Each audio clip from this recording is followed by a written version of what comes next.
जय भीम साथियों, ये हम यहाँ पर उपस्थित हैं बांदा जिला के गरड़िया ग्राम में, जो कि उत्तर प्रदेश में स्थित है। और यहाँ पर जो है बाबा साहेब अम्बेडकर की मूर्ति का अनावरण किया गया है। जैसा कि आप जानते होंगे कि बाबा साहेब अम्बेडकर का जन्मदिन 14 अप्रैल को मनाया जाता है, लेकिन उससे ठीक 3 दिन पहले वो 11 अप्रैल को यहाँ पर बाबा साहेब अम्बेडकर की मूर्ति का अनावरण किया गया, जिससे संबंधित यहाँ पर जो है वो सैकड़ों की भीड़ उपस्थित रही। और यहाँ पर बाबा साहेब अम्बेडकर से संबंधित वो विचार प्रसार को आगे बढ़ाया गया और वो लोग जो है वो समझ रहे हैं। तो हमारे साथ में कुछ सीनियर व्यक्ति उपस्थित हैं, जिनसे हम जो है वो बहुजन समाज के संबंधित बातें करेंगे। तो सर जय भीम। जय भीम। सर कैसे हैं? ठीक है सर, आप अपना नाम बता दीजिए। मेरा नाम सीताराम आदित्य है। मैं भरुआ सुमेरपुर में रहता हूँ और मैं रिटायर्ड शिक्षक हूँ, जूनियर स्कूल हेडमास्टर। जी सर, एक बात बताइए कि जैसे कि आप देखते होंगे कि यहाँ पर जो मूर्ति का अनावरण किया गया, तो यहाँ पर सैकड़ों लोग उपस्थित हुए। तो आपको ये कैसा लग रहा है कि समाज जाग रहा है या फिर लोग ऐसे ही आते हैं? ये थोड़ा सा बताइए। यहाँ पर समाज जाग करके ही आते हैं। जो लोग जागरूक हो गए हैं वही यहाँ पर पहुँच पाता है, क्योंकि अनजान आदमी जागरूकता के बगैर यहाँ पर नहीं पहुँच पाता है। यहाँ पर जो है दूर दूर से लोग आए हुए हैं जो जागरूक लोग हैं और बाबा साहब के बारे में अच्छे विचार व्यक्त करते हुए उन्होंने यहाँ पर बहुत अच्छी जन जागृत की है। सर कुछ ऐसी फैक्ट हमें बताइए, 4-5 फैक्ट बताइए, जिससे वो युवा वर्ग जो है वो जागृत हो और किस तरह से वो बाबा साहेब अम्बेडकर के विचारों का अनुसरण करे। कुछ ऐसे फैक्ट बताइए। हाँ, सबसे पहले तो युवा को जो है यहाँ पर सबको संगठित करना चाहिए और अच्छी पुस्तकें पढ़ कर के बाबा साहब से संबंधित उनका अध्ययन करते हुए अच्छा ज्ञान प्राप्त करते हुए समाज को इकट्ठा करने की उनके अंदर जो है जागरूकता पैदा होना चाहिए, जिससे कि जो है वो समाज को एकत्र करके समाज को अच्छी दिशा दे सकें। यही जो है हमारी कामना है कि नवयुवक जब तक आगे जागरूक हो करके आगे बढ़ेगा नहीं तो हमारा समाज किसी भी दशा में आगे नहीं बढ़ सकता। तो देखिए सर, क्या ऐसा आप जानते होंगे कि जो बाबा साहेब अम्बेडकर थे उन्होंने बुद्धिज़्म को जो है वो चुना था, तो उनके सामने ऐसा क्या उनको ऐसा लगा कि बाबा साहेब अम्बेडकर बौद्ध धर्म की ओर ही बढ़े? क्योंकि उस टाइम पे बहुत सारे रिलीजन थे, चाहे वो सिख हो, जैनिज्म हो, सब थे, लेकिन उन्होंने बुद्धिज़्म को ही क्यों चुना? इसके बारे में थोड़ा सा बताइए। बुद्धिज्म जो है एक ऐसी चीज़ है जो कि विश्व को लेकर के और विश्व के प्राणियों को लेकर के समता स्वतंत्रता का अधिकार दिलाते हुए मानव जीवन को अच्छे दिशा देते हुए आगे बढ़ने का प्रयास किया गया है। पंचशील है और ये सारी चीज़ें जो इसमें हैं उनसे ये ज्ञात होता है कि वास्तव में बुद्धिज्म ही एक ऐसा धर्म है जो कि समाज को जोड़ने का काम कर रहा है और आगे से आगे एक सभी जातियों, कोई भी जाति विहीन जो है समाज को पैदा करने का जो है ये कार्य कर। सर एक बात बताइए कि जब देश आज़ाद हुआ तो इसके बाद में जो कॉन्स्टिट्यूशन लिखने का जो भार था वो बाबा साहेब अम्बेडकर पर ही क्यों आया? क्योंकि उस टाइम पे नेहरू और गांधी, बहुत सारे लोग बड़े बड़े प्रोफेसर थे, वकील थे, तो बाबा साहेब अम्बेडकर को ही क्यों ज़रूरत पड़ी संविधान लिखने की? इसके बारे में थोड़ा सा बताइए। बाबा साहब के समय में जो है उस समय एक कमेटी का संगठन बनाया गया, जिसमें जो है 7 सदस्यों की एक कमेटी बनाई गई थी, जिसमें कि जो है बाबा साहब उस कमेटी के अध्यक्ष थे। कोई विदेश चला गया, कोई अमेरिका चला गया, कोई छुट्टी लेकर के बैठ गया और सभी ने जो है उस संविधान के ड्राफ्टिंग कार्य को करने से इनकार किया। तो बाबा साहब ही एक अकेले ऐसे अनोखे व्यक्ति थे जिन्होंने संसार के समस्त संविधानों का अध्ययन करते हुए एक सार तत्व निकाल करके विश्व का एक ऐसा संविधान दिया जो कि भारत का संविधान सबसे बड़ा और लिखित रूप में है, जो कि सभी धाराओं को, सभी चीज़ों को 395 अनुच्छेद और 9 अनुसूचियों में विभक्त करके और इन्होंने जो है 26 जनवरी और 1950 को जो है 2 वर्ष 11 माह 18 दिन में पूरे संविधान की ड्राफ्टिंग करते हुए पूरी एक एक अनुच्छेद एक एक धारा पर विस्तृत रूप से चर्चा करते हुए संविधान को एक मतलब पंडित जवाहरलाल नेहरू को ये प्रति सौंप करके और देश के लिए एक अनोखा संविधान दिया, जो कि विश्व का एक अनोखा संविधान कहा जाता है।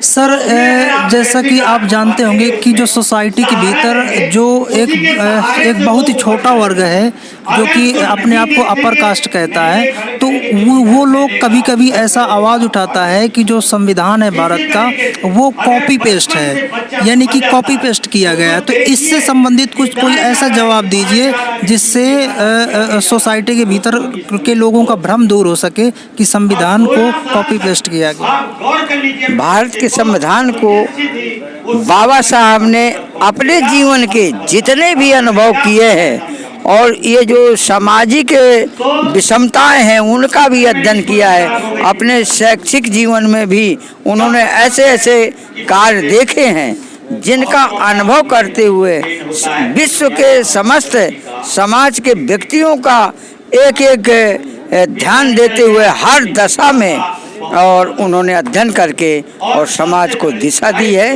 जो कि संविधान के अंदर ऐसी कोई भी चीज़ ऐसी नहीं है जो कोई भी व्यक्ति एक उंगली उठा सके कि बाबा साहब ने संविधान के अंदर ऐसी कमी कर दी जो हमारे लिए ये चीज़ नहीं प्राप्त है, ऐसा कोई भी व्यक्ति साबित नहीं कर सकता है। देखिए सर, जब से संविधान जब जो 26 नवंबर 1949 को संविधान को ड्राफ्ट किया गया और 50 में लागू कर दिया गया, तब से आज तक टोटल 104 संविधान संशोधन हो चुके हैं, संविधान को संशोधित किया जा चुका है। तो आप ये बताइए कि यदि संविधान बेहतरीन था तो संशोधन करने की क्या ज़रूरत पड़ी, या फिर जो सोसाइटी के भीतर जो बहुत सारे लोग हैं, या फिर आज़ादी के बाद में जो सरकारें हुई हैं, या फिर उनका कोई रोल रहा है संविधान को संशोधित करने में, या फिर उनकी एक साजिश है? इसके बारे में थोड़ा सा बताएं। देखिए, संविधान में संशोधन करने के लिए कितने भी लोग लगे, उन्होंने संविधान के किसी भी धारा में परिवर्तन तो नहीं कर पाया, लेकिन कुछ लाइनों में कुछ दिशा को परिवर्तन किया है, लेकिन उसके मूल रूप को ये किसी भी मायने में समाप्त नहीं कर पाए हैं। केवल एक परिवर्तन की एक दिशा लेकर के, अनुच्छेदों का नाम लेकर के इन्होंने अपने संविधान को छेड़ा है, सिर्फ कोई परिवर्तन नहीं कर पाए, छेड़खानी की है। बाकी आज भी इनकी साजिश है।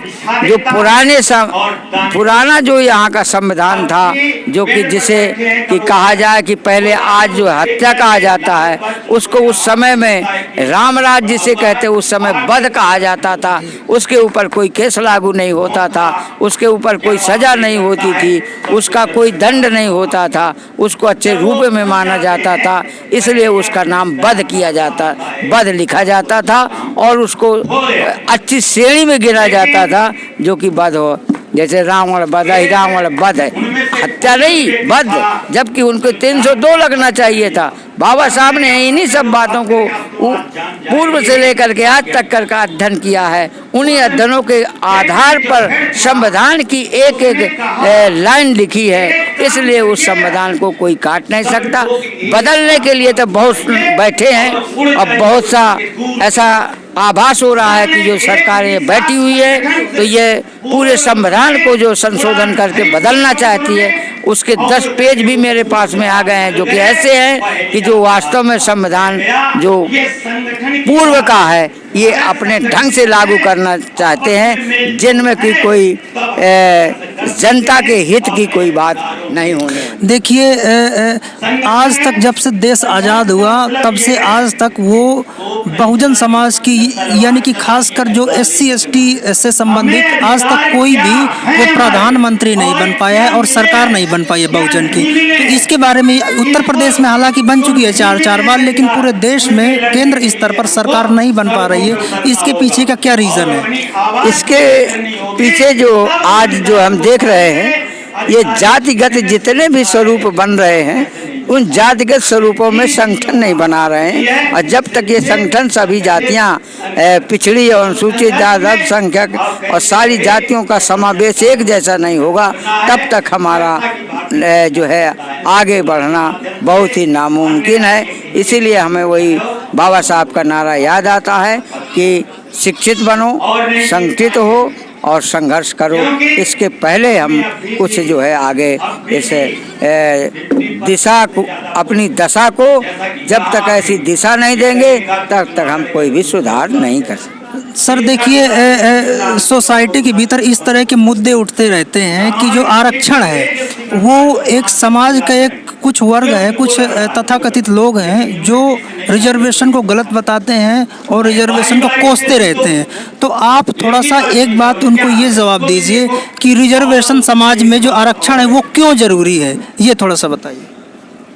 अभी हमारे यहाँ पर पूर्व वक्ता ने बताया था कि जो है गल्ले का ढेर इकट्ठा कर करके बोरे लगा दिए तो जो सबल है वो सब खा जाता है, जो गरीब तबका है वो कुछ खा नहीं पाता है, देखता भर रहता है, संकोच में वो भूखों मर जाता है, लेकिन आगे बढ़ करके वो अपनी जीविका को आगे नहीं बढ़ा पाता है। इसलिए हमें जरूरी है कि जब तक कोई भी आरक्षण नहीं किया जाएगा तब तक वो समाज में आगे बढ़ नहीं सकता, क्योंकि समाज का स्वरूप इतना बिगड़ चुका है, जैसे धन से है, बल से है, शिक्षा से है, अधिकार सारे लोग जो है उन्हीं अधिकारों को वो लोग जो है सुपर कास्ट के लोगों के अंडर में ये सब कुछ बना हुआ है। तो ये कभी भी उसके सामने टिक नहीं सकता है। इसलिए टिकने के लिए यदि आरक्षण नहीं होगा तो हम उस जगह के लिए लड़ नहीं सकते, उनकी बराबरी नहीं कर सकते।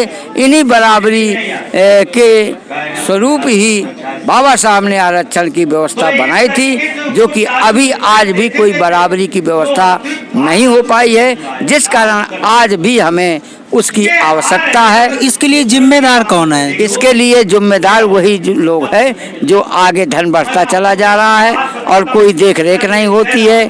देखा जाता है, जांचें होती हैं, वो भी बढ़े हुए हैं, वो भी बढ़े रहे हैं। आज जो है किसी विधायक सांसद की क्या जांच होती है, वो किस स्थिति से आया था, आज किस स्थिति में हो गया है और कहां से वो हो गया है, इसकी क्या इंक्वायरी। सर राजनीति में जब चुनाव होता है तो ऐसा कहा जाता है SC ST OBC को कि वो सारे हिंदू एक हो जाओ, सारे हिंदू एक हो जाओ, लेकिन जब वो वही व्यक्ति जब चुन करके जाता है तो वो उनको भूल जाता है, फिर वही व्यक्ति वो उन्हीं SC ST OBC के अधिकारों का विरोध करता है। तो इसके बारे में थोड़ा सा बताइए। देखिए ऐसा है, अधिकारों को तो विरोध वो करते ही हैं, क्योंकि उनकी एक मानसिकता बन चुकी है कि हमें इनको नीचे ही रखना है। इसलिए वो जो है हमारे अधिकारों का हनन करते हैं और वो हनन करते रहेंगे।